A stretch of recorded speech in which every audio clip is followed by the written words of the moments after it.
Muy buenas, señoras y señores. Bienvenidos una vez más a Femenino Plural. Encantados de estar con ustedes y antes de empezar con nuestros temas, que hoy ya verán muy misteriosos, saludo a nuestras tertulianas, a nuestras opinadoras. Saludo en primer lugar a Mónica Nogueira. Hola, encantada un día más aquí. Mónica Nogueira, como ustedes ya saben, es redactora en la sección de Galicia del Correo Gallego. Sandra Cuiña. Hola, ¿qué tal? Feliz de estar aquí un día más. Y nosotras contigo, Sandra. Sandra Cuiña, de la redacción del Correo, también en la sección de Local. Y María Almodóvar. Hola Marina, hola chicas. Hola. María Almodóvar, como ustedes ya saben también, en la sección de Tendencias, es redactora, periodista en la sección de Tendencias del Correo Gallego. Y con el Correo Gallego empezamos porque nuestro primer tema de hoy va sobre un artículo que se publicó en este periódico, nuestro periódico, en la sección de Local, sobre fenómenos extraños en determinados puntos de esta ciudad. El cementerio de la Orden Tercera de los Franciscanos, en Casas Reales, el antiguo edificio donde estaba la Biblioteca de Caja Madrid, y también en el rectorado de la universidad. Antes de empezar a hablar de si hay o no hay fenómenos extraños, si Iker Jiménez los investiga o no, veamos y escuchemos lo que nos dicen los ciudadanos de la calle sobre si hay o no hay fantasmas. No lo creo. No lo creo. Habrá grietas de que no dejan arreglar las casas como es debido, entonces crujen. Yo no creo en los fantasmas, no. Yo tampoco creo. No creo en los fantasmas, por ahora. Pero bueno, en principio no. Es un mundo tan... puede ser que sí, puede ser que no. Si no lo veo, no lo creo, pero igual... Como las meigas, a ver, las ailas, ¿no? Yo sí, pero lo de los fantasmas me estoy enterando ahora mismo, te lo juro. No sé, por creencias familiares, ya por cosas que me han pasado por experiencia a lo largo de la vida. Me encanta el cuarto milenio también, o sea que... ¿Y tú no crees? No, yo no creo porque no... Es más, no. Yo en lo científico. Fantasmas tampoco son una cosa, por así decirlo, mala, pero bueno, no creo que... No. Creo en las cosas, en que haya algo, puede. Porque por aquí, por estas casas, no sé si es por aquí, por donde es que vivía la abuela de mi yerno, y la abuela de mi yerno es una mega bien. No, yo creo en Cristo, pero no en los fantasmas. A mí yo lo oí en leí el periódico, y el correo, y lo ponía y me quedaba un poco asustada. Yo no sé dónde, me dijeron el rectorado. Pues mire, yo lo vi en el periódico, seguro que es verdad, cuando se lo digo es verdad. La mayoría de la gente opina que no hay fantasmas, aunque algunos tienen sus reservas, sobre todo por eso como lo de las meigas, que habelas, haylas. Sandra, cuéntanos, ¿hay o no hay fantasmas? Iker Jiménez los está investigando. Cuéntanos porque tú de primera mano tienes información. Si hay o no fantasmas, por ejemplo, en el Pazo de San Serome, que es uno de los lugares que mencionábamos en el artículo del Correo Gallego, pues tenemos opiniones encontradas. Por un lado, hay algunos trabajadores con los que han hablado compañeros del rotativo que aseguran que tienen miedo a trabajar solos en esa famosa tercera planta del rectorado porque, bueno, escuchan cosas extrañas y tienen miedo, pero también hay otros trabajadores, entre ellos el vicerrector de la Universidad de Santiago, el vicerrector de Comunicación, que asegura que él ha trabajado varios años en esa planta y que nunca ha vivido nada extraño. También hay un conserje que incluso vivió en el Pazo de San Serome, Ameneiro, que ya está retirado, y que también decía que para nada, que lo más extraño que había vivido allí había sido cuando habían intentado quemar la puerta del rectorado, pero fantasmas, espíritus y demás, nada de nada. Nosotros, es cierto que en el rotativo pues publicamos esta información porque teníamos fuentes solventes de la universidad que así nos aseguraban que el programa de Iker Jiménez había solicitado diferentes permisos para grabar en el Pazo de San Serome, en el cementerio de la Orden Tercera y en el edificio que fue la antigua biblioteca de Caja Madrid. Una vez que se publicaron estos reportajes, pues desde el vicerrectorado, por ejemplo, negaron que se hubieran pedido esos permisos El propio Iker Jiménez en Twitter decía que no iba a venir a grabar a Santiago, pero también decía que él creía que los compañeros del Correo Gallego pues lo habían hecho bien y que mucha gente se hacía pasar en ocasiones por ellos. Tenemos la duda de si realmente alguien se hizo pasar por trabajadores o empleados de Cuarto Milenio de la productora, o si realmente debido al revuelo que causaron este tipo de informaciones, pues finalmente el programa ha decidido no venir a Santiago. Yo desde aquí, de todas formas, les digo que vengan, que seguramente que van a encontrar edificios y lugares que van a dar mucho juego en el programa. María, ¿tú crees en los fantasmas? ¿Tienes alguna experiencia paranormal, aparte de las luces de la calle Montero Ríos? Bueno, aparte de eso, que espero que tengamos un hueco para hablar. Sí, hablaremos. Entonces me quedo más tranquila. No, yo creo en los fantasmas de carne y hueso, ¿no? Fantasmas como los que adornan, ¿no? Porque mal adornan el Pazo de Rasoy, ¿no? Yo creo que ahí hay mucho fantasma. Bueno, María, no hablemos de fantasmas de los que vemos todos los días por la calle. Hablemos de esos fantasmas que se manifiestan de forma rara o que dicen manifestarse de forma rara. Bueno, ¿crees en los fantasmas o en los fenómenos paranormales? ¿Tienes alguna experiencia al respecto? Ninguno ha venido a manifestarme nada. Ninguno se me ha declarado, o sea, la verdad es que no tengo ninguna experiencia, pero bueno, sí que a colación un poco de todo esto, sí que he recordado pues una especie de trauma, ¿no? Por llamarlo de alguna manera, que sí que yo viví en mi infancia porque tuve una profesora en mi colegio, afortunadamente ya no ejerce, pero en lugar de impartir la materia correspondiente, que era Ciencias Sociales, ¿no? Pues mis compañeras y yo tendríamos entre 11 y 12 años, pues muchas clases las dedicaba a hablar de espiritismo y además temas francamente desagradables y que tenían relación con la muerte, ¿no? Y que tuviéramos cuidado con unas tijeras y las teníamos abiertas a las 12 de la noche frente a un espejo, porque en ese caso esas tijeras podrían cobrar vida, ¿no? Y clavarse en el cuerpo de cada una de nosotras y matarnos. Qué miedo ir a clase, ¿no? Con esa señora. Sí, aparte es que ella tenía un aspecto así bastante fantasmagórico y daba bastante miedo, como para encontrártela en un callejón. Entonces, bueno, pues ese tipo de docencia, ¿no? que ejercía esta mujer, bueno, pues en niñas de corta edad, pues lo que te crea es un desasosiego, un miedo tremendo. Y entonces, bueno, pues luego cuando ves alguna noticia o alguna peli relacionada con fantasmas, bueno, pues le coges un poco de miedo. Pero bueno, afortunadamente eso está superado, pero sí que tengo que contar una experiencia, ¿no? que vivió una amiga en su casa. Claro, yo me fío de ella porque es mi amiga, ¿no? Pero no deja de ser así un poco llamativa. Ella tenía un cuadro en la entrada de su casa con unos monjes, ¿no? Un cuadro antiquísimo. Casi una reliquia, por así decirlo. Y desde que lo colgó, porque esto fue recibió ese cuadro por medio de una herencia. Lo colocó en la entrada de su casa, pero empezó a vivir como cosas un poco raras, como que de repente las cosas empezaban a salirle mal, que se caía, bueno, cosas un poco extrañas. Y entonces llegó a pensar, bueno, ¿y si este cuadro está encantado o algo así? Claro, a mí me lo decía y yo evidentemente no me creía absolutamente nada, pero un día decidió desprenderse del cuadro. El cuadro daba bastante miedo, ¿eh? Yo lo he visto y la verdad es que era para volverse un poco loco incluso. Se deshizo del cuadro, lo tiró al contenedor. Bueno, lo tiró al contenedor, no, o sea, lo dejó apoyado en el contenedor, desapareció al cabo de 5 minutos, alguien se lo llevó, y desde entonces parece que en la casa reinó siempre la armonía.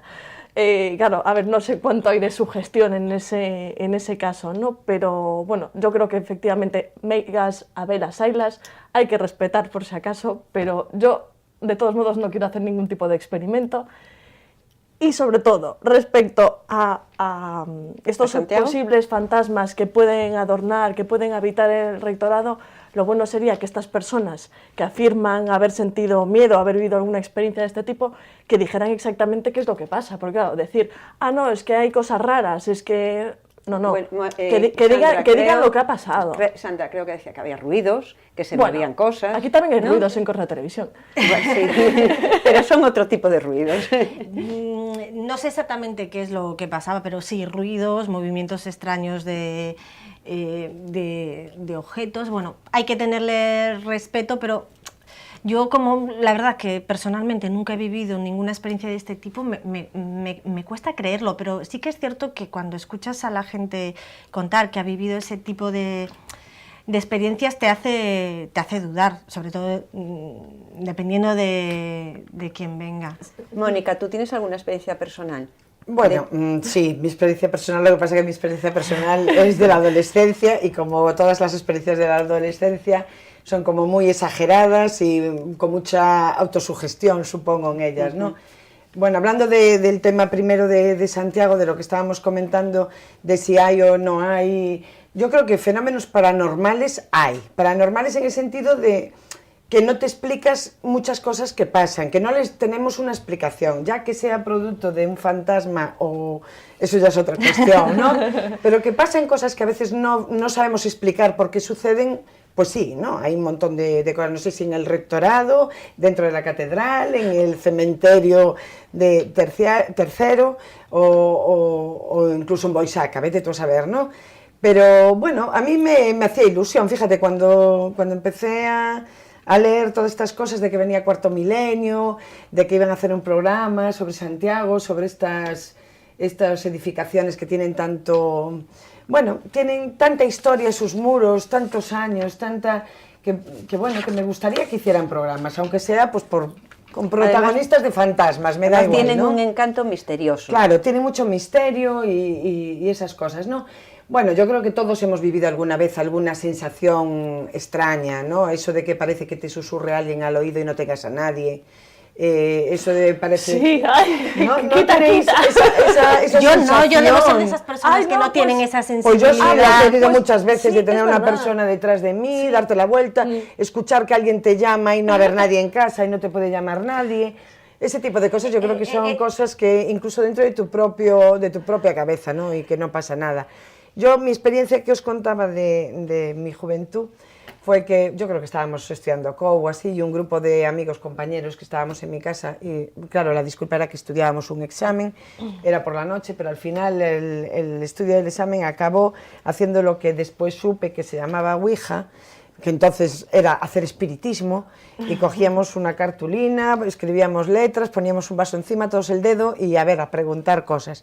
Y lo bueno era que aquel vaso se movía, y que todos nos mirábamos con una cara de terror de que no fuiste tú tal, bueno, hasta que hubo un momento en que estábamos haciendo eso de que si no, que lo mueves tú, que lo mueves tal, pero el caso es que la lámpara se empezó a mover, salimos todos corriendo, bueno, fue un horror, un susto terrible. Yo creo, por supuesto, que algún gracioso de aquel grupo movió la lámpara, pero el caso es que estuvimos 3 semanas todos, bueno, diciendo qué ha pasado allí, y yo, bueno, tuve cierto reparo en entrar en aquella habitación de mi casa durante un tiempito, ¿sabes? Y no quise tener nada que ver con los fantasmas ni los espíritus por una temporada. No, aparte lo bueno es que, por ejemplo, el programa de Iker Jiménez es que en ningún momento tratan de convencerte de nada, es decir, son muy divulgativos. O sea, yo creo que efectivamente el éxito de este programa es que hacen un muy buen guión, ¿no?, de todos los contenidos que exponen.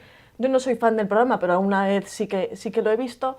Y lejos de, bueno, pues de crearte miedo, ¿no?, o de hacerte reflexionar si crees o no crees, bueno, simplemente lo que hacen es contar una historia, nada más. Entonces, en ese caso, yo creo que no me atrevo incluso a llamarlos estafadores, como hay gente que a lo mejor puede pensar, porque en ningún momento tratan de hacerte creer o convencer de que eso que sucede es cierto. Lo dejan ahí, que cada uno llegue a sus propias conclusiones.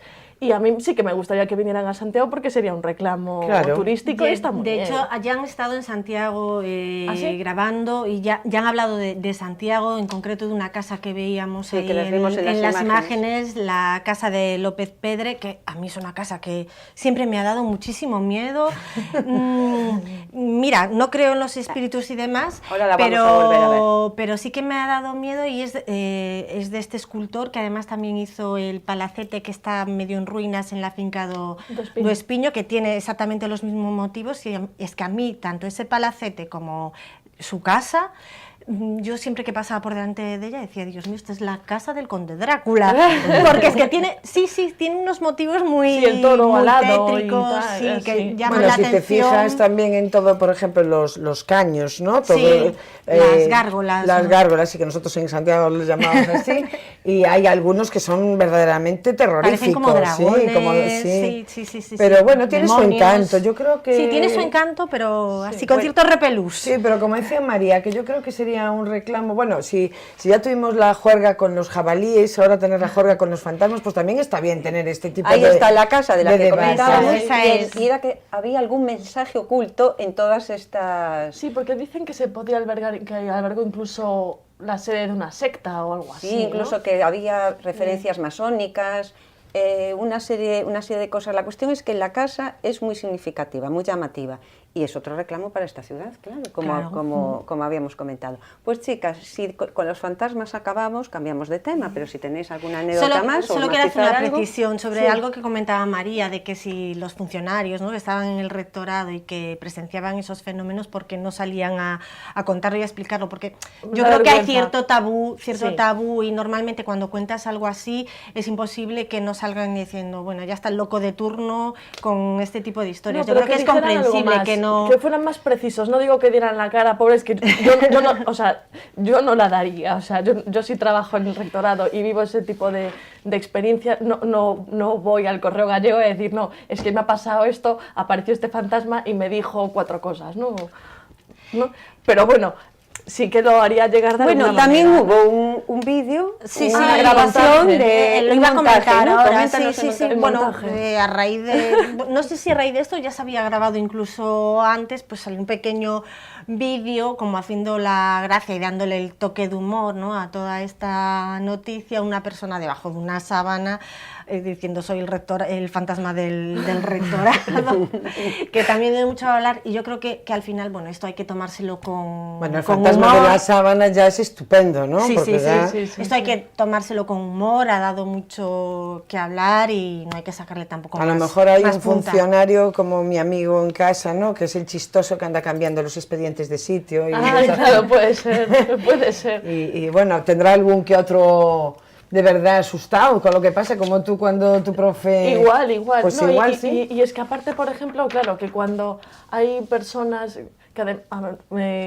que tienen su prestigio, ¿no?, y que pueden ser rigurosas como JJ Benítez, ¿no?, o Jiménez de Rosso, bueno, pues que una persona de este calado, pues en sus libros haya contado muchas de las cosas, bueno, pues que les han sucedido a ellos o a otros, bueno, pues no sé por qué, pero tienen su credibilidad. Yo recuerdo haber comprado un día en el aeropuerto, mientras esperaba, tenía que esperar no sé cuántas horas, me fui a una de las tiendas y había un libro de JJ Benítez que se llamaba Estoy bien, de experiencias así un poco paranormales. Y dije, bueno, pues me lo voy a coger, me lo voy a llevar y tal. Tuve que parar de leerlo, porque claro, te lo documenta todo. Claro, puede ser todo mentira, no digo que no, pero te lo cuenta de una manera y aporta testimonios gráficos que, claro, enseguida, bueno, si eres un poco sensible, enseguida te entra la sugestión. Yo recuerdo, tener alguna pesadilla o levantarme por la noche soñando con una de las cartas que escribía ahí. Entonces, bueno, todo depende de quién te lo cuente, cómo te lo cuente y lo sensible que tú seas a eso. Eso es. Bueno, pues con fantasmas o sin fantasmas, no se preocupen. Visiten el rectorado, pasen por delante de la casa de donde estaba la biblioteca de Caja Madrid, en Casa Reais. También vean la fachada tranquilamente por el Pombal, porque merece la pena verlo, que es bonito y es un reclamo. Y mire, que los fantasmas también pueden ser buenos. Hay que convivir con ellos. Hay brujas buenas y brujas malas. Bueno, pues nos cambiamos de unas lucecitas ahí raras, nos vamos a hablar de luces, pero de luces en el buen sentido de la iluminación. Y todo a raíz de una queja de los vecinos de la calle de María, en Montero Ríos, que dicen que hay poca iluminación por la noche, que solo un margen de la calle tiene luces y el resto que no. A raíz de esto nos pusimos en contacto con el colectivo Calidad de Oceo Nocturno y una de sus integrantes, Lucía Giraldez, nos comentó todo esto que hay con la contaminación lumínica. En primer lugar, quisimos saber de qué iba este colectivo y cuáles eran sus objetivos. Entonces, empezamos por ahí. ¿De qué va Calidad de Oceo Nocturno y qué intentan? Escuchen. Calidad de Oceo Nocturno, como asociación, oficialmente, se constituye en el 2015, pero ya fue en el 2011 cuando, a partir de una bolsa de sostenibilidad de la que disfrutábamos 3 de los que hoy en día compone la Junta Directiva de Calidad de Oceo, nos conocimos en esta bolsa. Teníamos la misión, junto con otras 2 compañeras, de desarrollar un proyecto dentro de otro proyecto mayor que se llamaba USC en Transición, mediante el cual teníamos que divulgar acerca de una problemática medioambiental. En este caso nosotros elegimos la contaminación lumínica porque justo coincidió que uno de los compañeros, Víctor, que es licenciado en matemáticas, estaba haciendo un trabajo académicamente dirigido sobre este tema, ¿no? Entonces, bueno, ahí ya empezamos a trabajar, a hacer un montón de actividades dentro de la universidad. Del 2011 al 2015, después de la beca, seguimos trabajando porque la verdad nos apasionó este tema. Vemos que realmente es una problemática muy compleja, que está en un estado, podría decirse inicial, ahora ya no tanto, pero sí de conocimiento, y que es necesario pues hacer una labor de divulgación, de difusión, y ya en estos momentos, más que incluso difusión y divulgación, también hace falta organizarse, ¿no? para luchar contra la problemática de la contaminación lumínica y para digamos que ayudar a la sociedad, a aportar nuestro granito de arena para repensar lo que es la noche. Repensar lo que es la noche. Claro, decimos, ¿qué es la noche? La noche, según ellos, es estar sin luz o con una luz que no nos afecte. Aparte de eso, de repensar la noche, porque también le preguntamos qué consideraban una zona contaminada, ¿no? Porque nosotros podemos ver luces y decir, aquí hay demasiado y a lo mejor no estar contaminado, y el efecto contrario. También le preguntamos eso, la ilusión y qué es la ilusión lumínica. Escuchar, que también es muy interesante. Pero si hoy vamos caminando por la calle, ¿cómo podemos identificar, digamos, qué es la contaminación lumínica? Pues se manifiesta de diferentes formas.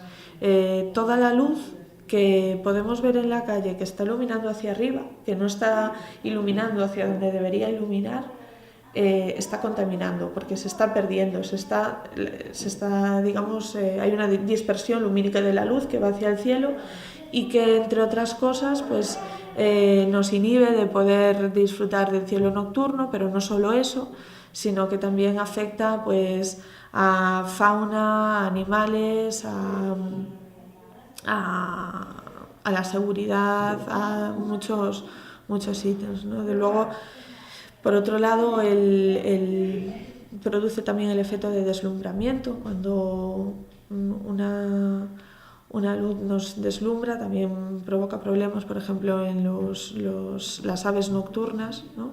Porque al verse deslumbradas se desorientan y pierden, digamos, el rumbo.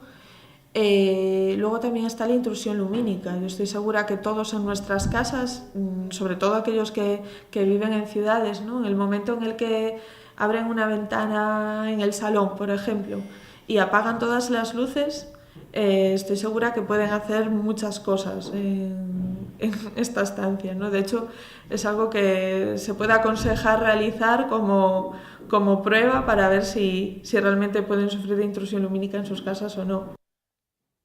Bueno, según ella, las luces de la calle pueden iluminar nuestra casa y eso ser una contaminación con nuestra casa con las luces apagadas. En mi calle no, ¿eh? En la mía tampoco. ¿En la tuya, Sandra? En la mía tampoco. Bueno, pero no queda aquí el asunto. También quisimos hacer la pregunta, ¿qué podemos hacer para evitar entonces si hay contaminación? Pero evitarla, pero teniendo luz. Mira lo que nos dijo. hay varias opciones, ¿no? Nosotros, desde nuestra propia experiencia, lo que podemos hacer es, si vivimos en una casa y tenemos ponemos alguna luz exterior, pues intentar que esté siempre apuntando hacia el suelo, digamos, hacia donde queremos iluminar, no hacia arriba nunca.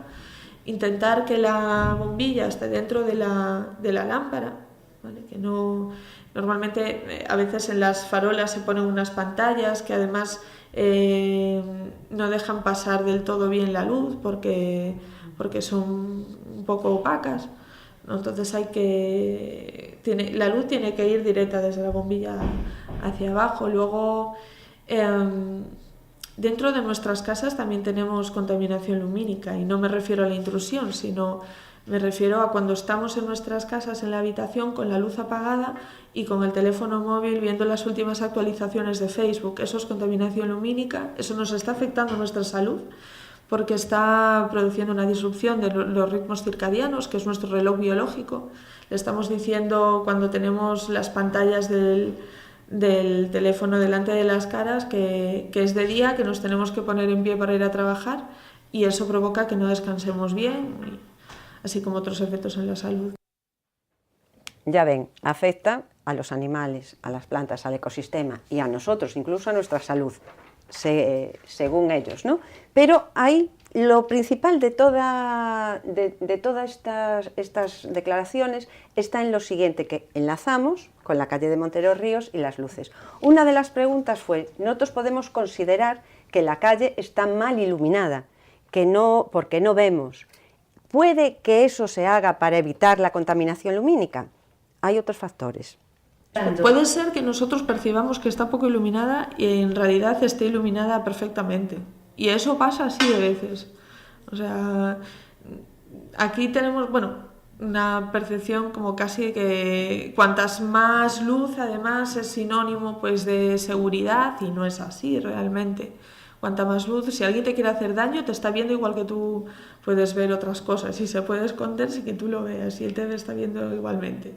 Te quiero decir que no tiene que ver. O sea, una calle puede estar mal iluminada porque esté poco iluminada, porque esté, ¿cómo decirlo?, iluminada correctamente, pero nosotros, por nuestra propia cultura de la luz, lo interpretamos como que está mal iluminada y no es así, o que pues haya cosas que mejorar, pero vaya por el buen camino. Bueno, pues después de esto, ¿cómo están las calles de Santa? ¿Bien iluminadas? ¿Mal iluminadas? A mí, Lucía Giraldez, no comparto la mayor parte de las cosas que dijo. Yo no soy técnica en luz, pero yo creo que lo que sí comparto es la gestión de salud. Lo que decía, si pones una bombilla hacia arriba, pierdes la luz y es distinto que si la pones para abajo. Si le pones un filtro que es opaco y oscurece y le quitas luz, sí. Pero vamos a ver, yo creo que eso de que Santiago concretamente, que tengamos un exceso de luz, yo no lo comparto en absoluto. No, ella no dijo que tuviésemos un exceso de luz. Contaminación. Ella en ningún momento se refirió ni a la calle Montero Ríos ni tal. Estábamos hablando de general, que puede haber una contaminación, que puede haber. Bueno, puede haber, claro, en Nueva York segurísimo y en muchos otros sitios, pero yo creo que si hablamos de Santiago de Compostela, bueno, pero tal como decía, que a lo mejor es tan subjetivo que para una persona dice que no se ve una calle y para otra resulta que es contaminación lumínica, yo creo que no puede ser tan exagerado el abanico, ¿no? Yo creo que comparto completamente con ella que hay que saber gestionar esa luz, que a lo mejor no necesitas 5 bombillas en una habitación, pero tampoco comparto que si apago las bombillas en mi casa que yo pueda ver en mi salón. Porque no veo nada, porque la iluminación de fuera no me va a iluminar en absoluto, porque es que no me ilumina mi calle. Las bombillas de mi calle, ya lo dije alguna vez, son de color naranja, ni siquiera ni amarilla ni blanca, es naranja, no se ve prácticamente por donde estás pisando. Entonces vemos porque luego el resto de las casas tienen bombillas fuera y iluminan. Entonces yo creo que, bueno, soy un poco escéptica como en otras cosas, con este tema ahora, igual que cuando hablaba del móvil y del daño. Ahora parece ser que no hay ningún estudio serio que diga que los móviles realmente y las radiaciones nos hagan tanto daño. Soy bastante escéptica, quiero decir, creo que la luz es necesaria, quizá a veces hacemos un exceso. Yo creo que ya las compañías eléctricas nos hacen que tengamos poca contaminación, porque es muy cara la luz, nos convencen con la factura. Con las facturas que nos soplan, me parece que nos ayudan a pagar la luz. Y yo creo que además, con el tema este, que lo hablamos ya más veces en este programa, del tema de la crisis y de las facturas que hemos pagado las ciudades y los propios concellos bajaron mucho el nivel de utilización de las luces, y yo creo que es más que ahora mismo tenemos muy poca iluminación en Santiago, que además se presta, lo que decíamos antes, con estos edificios tan bonitos, la piedra, esa iluminación muy tenue que nos da pues ese halo misterioso, esos de color amarillo. Y es más, yo creo que es que al revés, nos falta mucha luz, y hay mucha gente que se va de Santiago sin disfrutar realmente muchos monumentos, muchas partes de la ciudad, por escasez de luz. ¿Hay luz o no hay luz? Yo estoy bastante de acuerdo con Mónica, y tampoco comparto demasiado la opinión de Lucía Giraldez. Creo que hoy en día sí que cada vez se está más concienciado respecto a la colocación de las farolas. Antes era muy típico ver esas farolas redondas que hoy en día prácticamente no existen. Creo que en la mayoría de las ciudades pues se tiende a colocar luces enfocadas precisamente hacia abajo, y en el caso de Santiago también creo que hay muchas zonas que no están bien iluminadas. Yo cuando ya decía que una zona esté oscura no significa que no esté bien iluminada, o sea, que esté mal iluminada, pues no lo comparto en absoluto. Y a mí que no me diga, por ejemplo, que pongo el ejemplo del Campus Sur, bueno, Campus Vida, que es una zona que siempre pues ha tenido muy poca luz, porque precisamente allí hay un observatorio astronómico, y porque está allí ese edificio, pues no se puede iluminar más la zona. A mí me parece un lugar bastante inseguro. De hecho, ha habido problemas y sustos, que no le diga a las personas que se han llevado más de un susto que es un sitio seguro, aunque no esté muy bien iluminado. O sea, aunque no haya abundancia de luz, no estoy para nada de acuerdo. Y los monumentos, la catedral está bien iluminada, necesita otro tipo de iluminación, le sacamos provecho. Bueno, yo creo que en esta ciudad se le saca muy poco provecho en general a los monumentos y a las cosas, ¿no? Pero yo es que para nada estoy de acuerdo con lo que dijo Lucía Giraldez, en el sentido de que, a ver, yo creo que esto es un problema de un mal diseño y una mala colocación. No se trata ya tanto de incrementar el número de luces o de incrementar la potencia. No, se trata de ubicar mejor todo. Da una serie de consejos que la verdad es que no sé si están orientados a ermitaños. De verdad, y se lo digo con todo respeto, ¿eh? No quiero que suene a burla, ni muchísimo menos, pero es que no puedo compartir eso para nada, porque en el caso preciso de Montero Ríos está muy mal iluminada, está muy mal. Entonces, a lo mejor no se trata de poner más farolas, que yo creo que sí que hace falta más farolas, pero a lo mejor se trata de, bueno, pues reubicar o poner otro tipo de luz, porque es que si no llega a ser por las luces de los escaparates, de verdad que es absolutamente lamentable lo que hay en esa calle. O sea, ¿y no podríamos reflexionar sobre lo que comentó ella, de repensar lo que es la noche? Bueno, que la noche no significa que tengamos que estar con tanta luz como es que casi no, es que no estoy de día. hablando de poner tanta luz, es que no se trata de cantidad de luz, se trata efectivamente de saber distribuirla y dosificarla. Pues yo creo que no. Repensar la noche la puedes repensar si vives en el campo y llevas una vida tranquila y demás, pero si estás en una ciudad, trabajas de noche, y que hay gente que trabaja, de noche, claro. No puedes repensar la noche. Y sobre todo porque la luz, es verdad que una luz bien ubicada te genera muchísima más seguridad. O sea, Totalmente yo de acuerdo. lo reconozco. Vamos, yo repensar la noche, es que yo creo que al revés, está repensada ahora.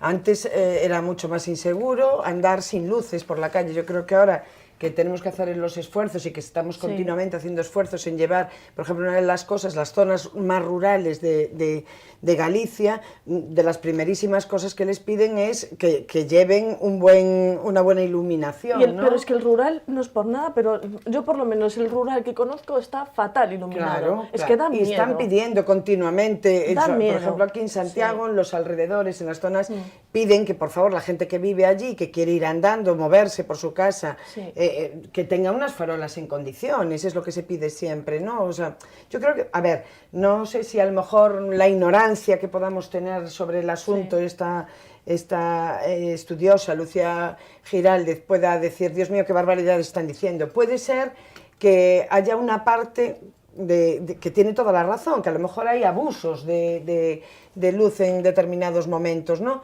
Pero yo creo que ya nos estamos poniendo ya en unos extremos de que si resulta que desorientamos a las aves, bueno, vamos a ver. No, eso puede suceder a lo mejor en algunos puntos determinados. Pues tú imagínate al lado de un aeropuerto con los focos para ayudar a los aviones a aterrizar.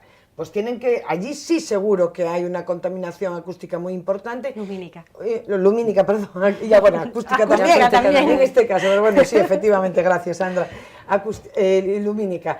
Y claro, supongo que es como cuando haces una autopista y estás estorbando muchísimo a mucha fauna y flora por esa zona, ¿no? Y que habrá que ayudar y habrá que intentar equilibrar. Claro. Pero bueno, claro, si hablamos de ya lo de la iluminación de monumentos, de calles en una ciudad, yo creo que nos vamos a veces al extremo. ¿Y los monumentos tendrán que estar iluminados toda la noche, hasta las 12 de la noche, hasta la 1? A ver, es que yo reconozco que las veces que paseo por el casco antiguo de Santiago, a ver, a mí me gusta verlo iluminado, es que me parece muy majestuoso y conoces otro aspecto de la ciudad. No es lo mismo Santiago de día que Santiago de noche. Y no solo el casco histórico, la ciudad de la cultura iluminada está preciosa. Estos días atrás que hubo la famosa luna rosa, era una maravilla ver la ciudad de la cultura iluminada de esa manera. No, y me gustaría sí hacer hincapié, ¿no?, ante el comentario de Mónica, que es verdad que a lo mejor nos estamos volviendo un poco extremistas con esto y con otras muchas cosas, pero claro, incluso se presentó un estudio esta semana en el que dicen que la luz artificial nocturna, sobre todo, que puede repercutir negativamente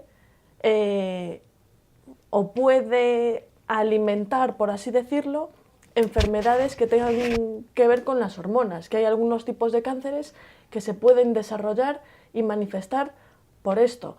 Claro, ¿por la luz artificial? Por la luz artificial nocturna. Entonces, yo leo esto y digo, pero vamos a ver, ¿esto es serio? ¿No es serio? ¿Cómo hay que tomárselo? Porque esto puede generar una verdadera alarma. Es un estudio que se presentó en las Islas Canarias, no recuerdo ahora mismo cuál, pero se ha dicho esta semana.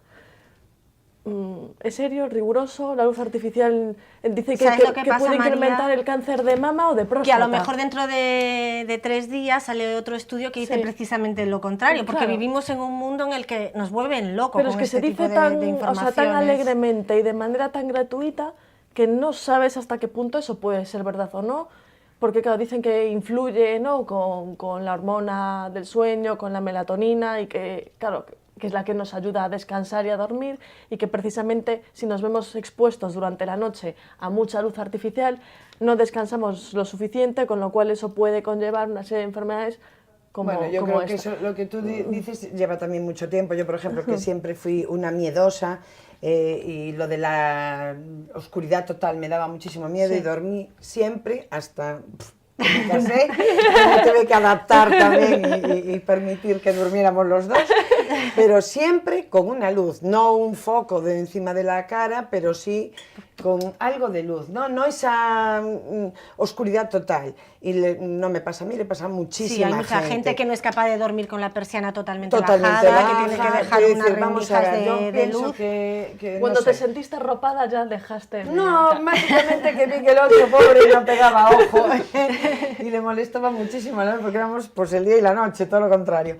Y entonces, bueno, fui cerrando cada vez más la puerta, se fue ocultando cada vez más la luz, bueno, y ahora yo creo que puedo dormir de todas las formas hasta de pie, yo creo. Todo ya. es cuestión de Duermo cualquier costumbres. forma. También Sí. comentaba Lucía, ¿no? Que el hecho de estar con los teléfonos móviles, las tablets de noche que no deja dormir, pues yo un montón de veces me quedo dormida con el móvil viendo vídeos en YouTube. Sí.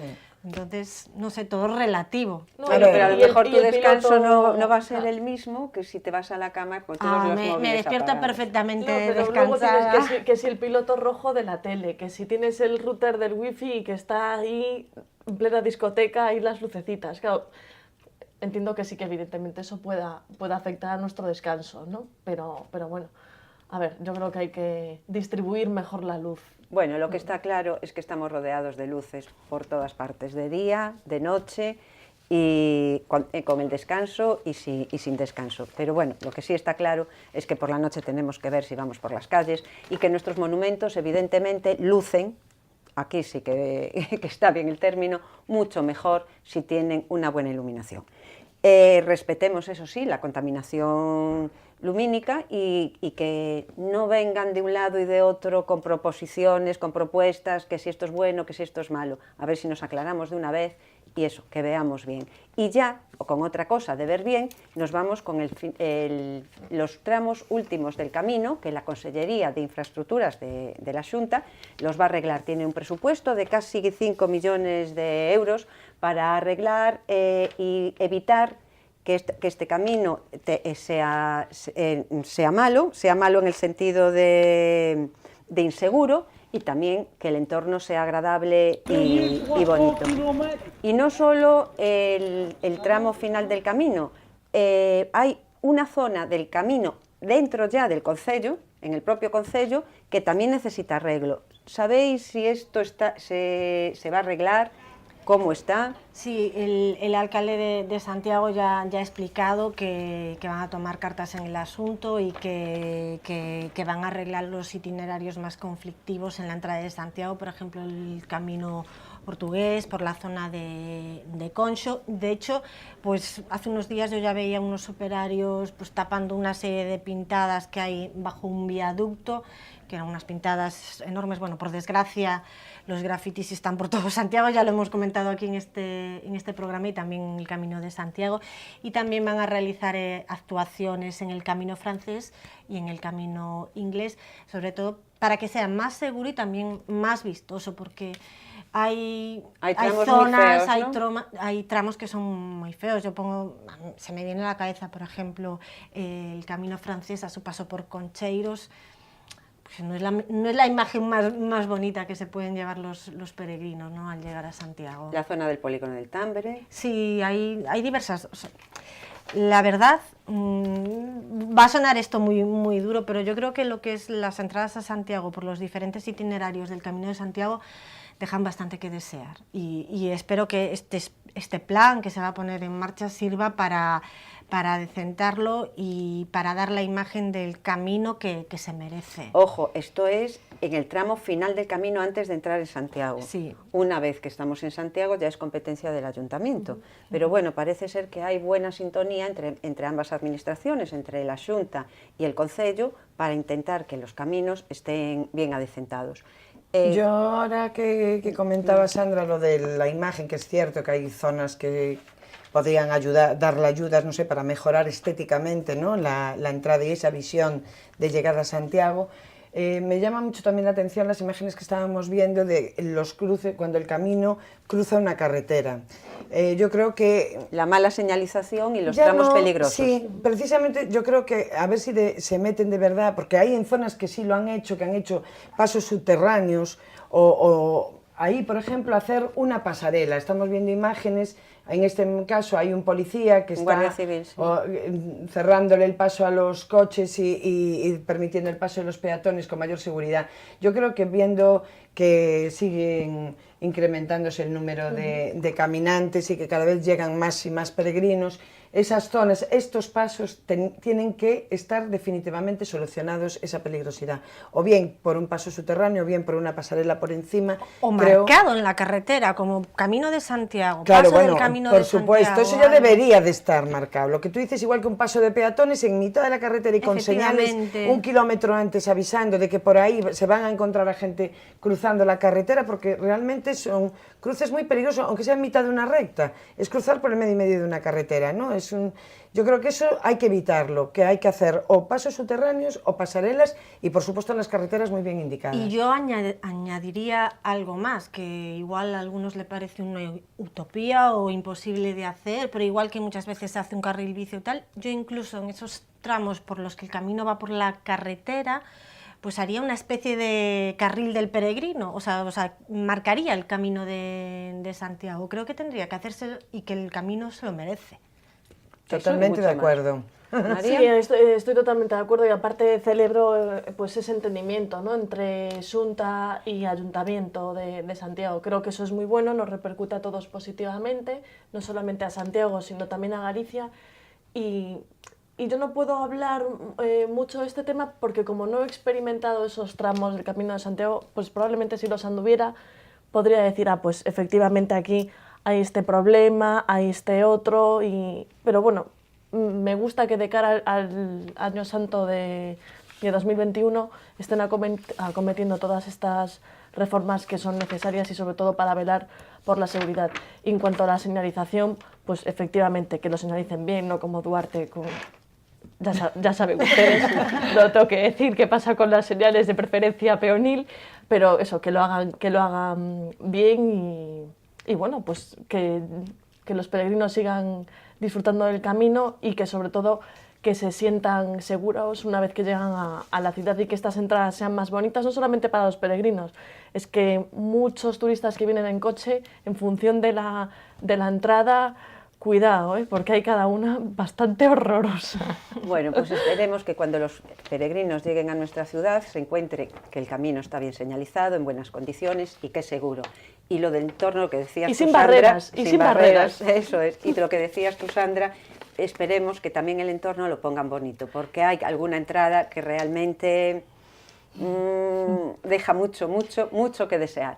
Esperemos que lo hagan y que esté terminado el complejo del Monte do Gozo con esas piscinas en las que poder refrescarse. Piscinas que no sé si habéis visto fotografías, pero a mí me parecen piscinas tipo pozas, termas, más que piscinas, no lo tengo muy claro. Nos daremos una vuelta por el Monte do Gozo y les enseñaremos, traeremos imágenes de lo bonito, esperemos que así sea, que está quedando esta entrada de Santiago tan importante. Y ahora, como ya nos queda muy poquito tiempo para terminar nuestro programa, nos vamos con la sección de Mi Rincón Favorito. Hoy mi rincón favorito es el de Paula Franjo, una estudiante de arquitectura muy ligada a esta ciudad, y se queda con este lugar. Mi rinconcito. Pues bueno, hay muchísimos donde elegir, ¿no? Pero por ejemplo se me ocurre ahora que hay un banco allí en el Parque de la Alameda, justo al inicio de la herradura. Bueno, es una de las vistas más conocidas de Santiago, de toda postal que te puedas encontrar por ahí, en el que, bueno, tú te sientas y tienes el paseo de espaldas, con Valle Inclán allí detrás, y ves toda la ciudad de frente, ves la catedral, ves todos los tejaditos de la ciudad vieja de Santiago, todas las chimeneas sobresaliendo y bueno, puedes abarcar toda la ciudad de un solo plumazo. Y bueno, me parece que es un sitio fantástico para lo que sea, para cogerte un bocadillo, ir a comer, para sentarte a reflexionar sobre tu vida, para no pensar, para ir con alguien sin nadie, y me parece que bueno, que es un punto totalmente clave. Y si después te quieres levantar y seguir paseando por el parque, es fantástico también. Es un sitio en el que tengo estado varias veces, pues por ejemplo volviendo de compras con mis amigas y nos sentábamos allí, o pues eso, lo que decía antes, ¿no? Comiendo así por la calle, o bueno, me parece que es un sitio al que tienes que ir. Es un rincón de postal, de la típica postal de Santiago, con esa vista de las catedrales, del ayuntamiento, del Pazo de Raxoi por la parte de atrás. es la típica imagen de Santiago, igual que la fachada del Obradoiro. ¿Estáis de acuerdo? Sí, yo sí, porque es que además en mi casa hay un cuadro de unas dimensiones importantes que precisamente está hecho desde, bueno, pues tomando esa vista, ¿no? Con lo cual yo le tengo mucho cariño a ese cuadro, es muy espectacular. Ese no está encantado, ¿no, María? No, bueno, yo creo que no, porque lleva mucho tiempo, pero no lo sé, le tendré que decir a mi amiga que lo inspeccione a ver si ella cree que está encantado. No, yo creo que no, pero es una vista majestuosa, ya cuando la catedral pues ya termine, ¿no?, de lavarse la cara, yo creo que volverá, bueno, pues a deleitarnos con una imagen absolutamente espectacular y preciosa. Y no solo es por la imagen, sino también por el entorno de la Alameda. A mí es que el Parque de la Alameda me encanta y ese banco es una maravilla. Es cierto que ahora con los andamios pues la vista no es tan espectacular de la catedral, pero no solo ese banco, porque hay varios en hilera, afortunadamente, porque pues si ese está ocupado, pues puedes estar en otro y tener una vista más o menos similar. Está el famoso banco que rodea al árbol de los enamorados, que es un eucalipto, que fue de los primeros eucaliptos que llegó a España, que lo trajo Fray Rosendo Salvado desde Nueva Zelanda. Son los eucaliptos más antiguos de España. Y luego también está, por ejemplo, la carballeira de Santa Susana, que tiene carballos centenarios. Ahora que comentas la Alameda, quiero deciros que traeremos al programa todo lo que está mal en ese enclave de Santiago, en ese punto verde que creo que hay muchas cosas que mejorar, y también muchas que ver y que destacar. Señores, en uno de los próximos programas hablaremos de la Alameda, de lo que le falta, de lo que le sobra, porque sí, a veces las cosas sobran, y de lo que hay que poner bien. Y ya que me están diciendo que se nos va el tiempo y queremos hacerle como siempre una recomendación o nuestro minuto solidario, y hoy se lo dedicamos a las personas mayores, a los abuelos. ¿Por qué a los abuelos? Porque Cruz Roja ha puesto en marcha un programa de ayuda a todos estos abuelos que cuidan a sus nietos y que los educan. El programa se va a desarrollar gracias a la ayuda de la Xunta, a través de Cruz Roja, en las principales ciudades de Galicia, y una de ellas es Santiago. Entonces, abuelos, ustedes si necesitan una ayuda, ya saben que Cruz Roja tiene este plan, y este plan está en forma. ¿Quién me lo comenta? Bueno, yo creo que cualquiera de nosotros podría decir muchas cosas, pero efectivamente los que tenemos abuelos, ¿no? A mí me queda una abuela, sabemos la importancia que tiene, es un referente muy importante y que te marca para toda tu vida, ¿no?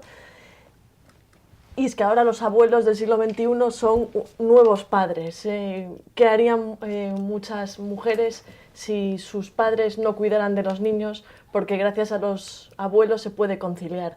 Y si estos abuelos pueden, bueno, conciliar de alguna manera, por llamarlo así, y sobre todo, si estos abuelos pueden tener una ayuda, pueden tener un asesoramiento, pueden desahogarse en un momento dado, saber resolver un posible conflicto, pues creo que es muy loable, es una iniciativa que aplaudimos. Sí. Me parece una gran idea esta escuela puesta en marcha por Cruz Roja, porque hay que tener en cuenta que en Galicia hay 100.000 abuelos que ejercen de canguro, que, vamos, telita la cifra, y creo que muchas veces se sienten sobrepasados, porque aunque hayan criado a sus hijos, pues no tienen la misma energía, tienen que pasar mucho tiempo con los nietos y a veces creo que es demasiado excesivo. Hoy en día los niños manejan las nuevas tecnologías y ellos hay temas en los que pueden sentirse un poco desbordados, y creo que esta ayuda es perfecta. Está muy bien eso, Sandra. Yo igual, vamos, comparto todo lo que habéis dicho, y que menos que ayudar a los que ayudan, porque en este momento, si alguien ayuda de verdad a llevar adelante las casas en momentos difíciles, son precisamente los abuelos, y hay que echarles una mano siempre, que ellos siempre la echan. Pues ya que los abuelos ayudan a que la conciliación familiar sea un poquito mejor, ya que las políticas no van por ese camino, y esperemos que esto cambie, ya lo saben, abuelos, tienen este programa de Cruz Roja que siempre les podrá echar una mano. Y nuestro programa se acabó por hoy. Les agradezco a mis compañeras, como siempre, su opinión, que por cierto es muy buena. Les emplazo a ustedes al próximo programa, y también les digo que con fantasmas y sin fantasmas disfruten de Santiago, que merece la pena.